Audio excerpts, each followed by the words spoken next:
ओम त्र्यंबकम यजामहे सुगंधिम पुष्टिवर्धनम उर्वारुकमिव बंधनान् मृत्युर्मोक्षीयमामृतात्।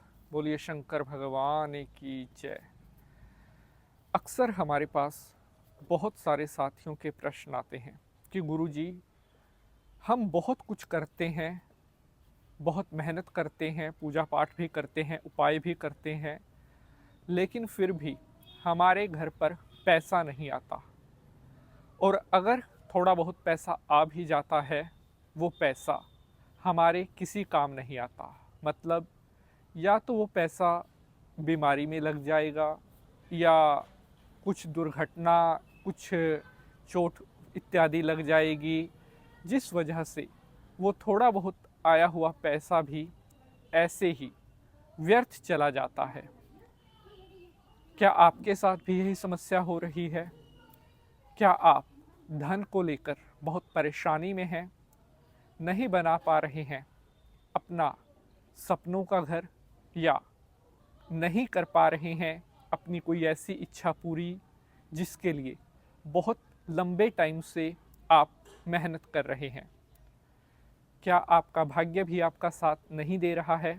तो आज का यह एपिसोड आपके लिए बहुत खास होने वाला है, क्योंकि आज मैं आपको कुछ ऐसा बताने वाला हूँ जिसको करने के बाद ताउम्र आपको कभी धन की कमी नहीं होगी।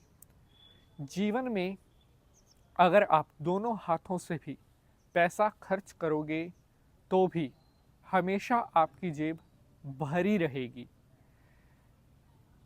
मैं इतना आपको कह सकता हूँ कि अगर सच्चे मन से और श्रद्धा से आपने इस कार्य को कर लिया तो लक्ष्मी माता की पूर्ण रूप से कृपा आपके ऊपर हो जाएगी।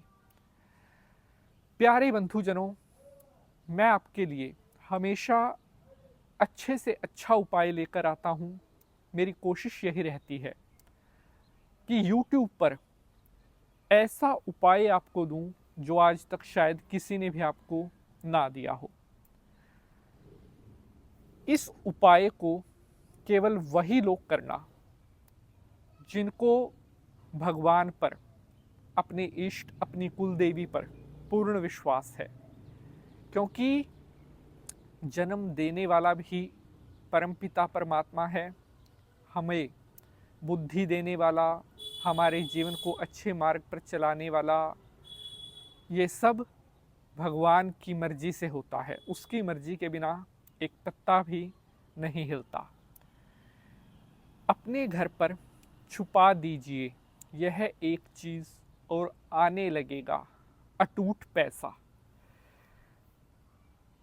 अगर आप एक मेहनती व्यक्ति हैं, अगर हमेशा आप अपनी मेहनत पर, अपनी की हुई स्ट्रगल पर, परिश्रम पर भरोसा रखते हैं, तो आपको सफल होने से कोई भी नहीं रोक सकता। ये मैं आपको विश्वास दिलाता हूँ। प्यारे बंधुजनों, हमारी तरक्की, हमारी खुशहाली, हमारी जो सारी प्रगति, हमारी जो सक्सेस सबसे पहले अगर कहीं से शुरू होती है तो वो हमारे घर से शुरू होती है। अगर आपके घर पर आपके देवी देवताओं का वास नहीं बन पा रहा है, आपके घर का जो वातावरण है अगर वो सकारात्मक पॉजिटिव नहीं हो पा रहा है, तो बाहर आप कितनी भी कोशिश कर लेना, कितनी भी मेहनत कर लेना, आप कभी उन सफलताओं को नहीं हासिल कर पाओगे जिनके लिए आप दिन रात मेहनत कर रहे हो। कहते हैं कि जो मनुष्य अपने घर से सुखी है वो हर जगह सुख ही सुख पाता है। तो शंकर भगवान को प्रणाम करते हुए प्रारंभ करते हैं एपिसोड को। ओम नमः शिवाय, हर हर महादेव। नमस्कार, मैं पंडित नितिन शास्त्री आप सभी का स्वागत करता हूं आज के इस बाकमाल एपिसोड पर। इस उपाय को कोई भी कर सकता है, बहन, बेटी, भाई, बंधु, हर वो व्यक्ति इस उपाय को कर सकता है जिसको अपने जीवन में किसी न किसी रूप में धन की बहुत ज़्यादा कमी अनुभव हो रही है।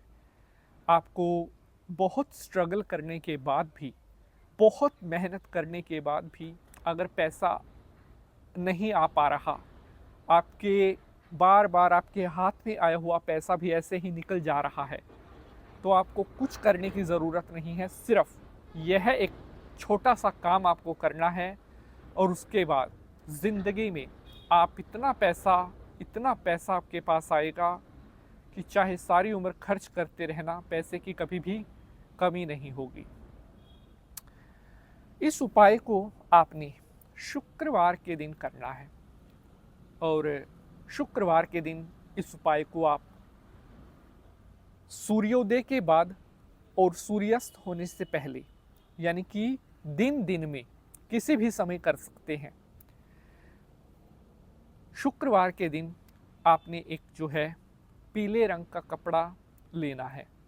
उस पीले रंग के कपड़े में आपने 2 साबुत हल्दी, या जिनको खड़ी हल्दी बोलते हैं, 2 साबुत हल्दी और 1 रुपए का सिक्का और उसके साथ थोड़े से चावल, एक पीले कपड़े में यह सब सामान आपको अच्छी तरह से बांध लेना है।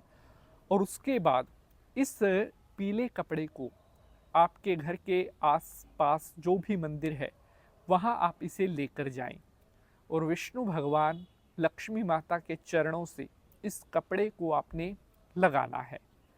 और उसके बाद इस कपड़े को लेकर सीधा आपने अपने घर पर आना है और अपने घर पर, जहाँ पर आप अपने घर में अपना पैसा रखते हैं, जहाँ या आपकी तिजोरी है या जहाँ से भी आप अपने घर में पैसा, अपना खर्च, लेन देन का, घर का खर्च, जहाँ से भी पैसा आप अपने घर पर लेकर आते हो, रखते हो, वहाँ पर यह चीज़ आपने किसी भी शुक्रवार के दिन और छुपा करके रख देनी है। इस उपाय को आपने शुक्रवार के दिन तो करना है, लेकिन एक बात का ख्याल रखना है कि वह शुक्रवार जो होगा वह शुक्ल पक्ष का, यानी कि जिस समय चंद्रमा लगा हुआ हो। 2 पक्ष होते हैं, मैं आपको बता देता हूँ, एक कृष्ण पक्ष होता है, एक शुक्ल पक्ष होता है। अमावस्या के बाद जो शुरू होता है वो होता है शुक्ल पक्ष, और उसी शुक्ल पक्ष के शुक्रवार को आपने रखना है, कृष्ण पक्ष में नहीं रखना है। तो अगर आज के एपिसोड से जुड़ा हुआ आपका कोई भी प्रश्न है तो आप कमेंट बॉक्स में अपना वह प्रश्न पूछ सकते हैं।